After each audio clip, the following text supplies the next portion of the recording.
Hello friends, welcome to TechTechGuide. Today I will show you how to make an image black and white in Canva. If you are new to our channel, please hit that subscribe button so you will never miss an updates from us. So let's start. First of all, head on to design which you want to make black and white.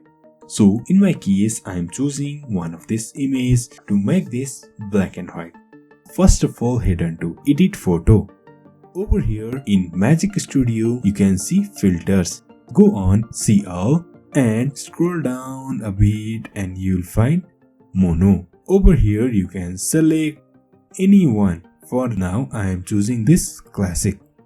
So yes, you can see our image is in black and white. You can choose more effects as per your requirement and taste. So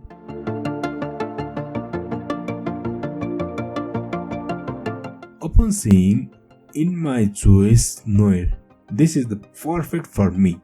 And also we can choose the intensity of color from here, from 0 where all color is visible to 100 where our image is converted to black and white. In this way, by choosing mono filter, we can convert our image to black and white in Canva. So if you find this video helpful, please like, share and subscribe.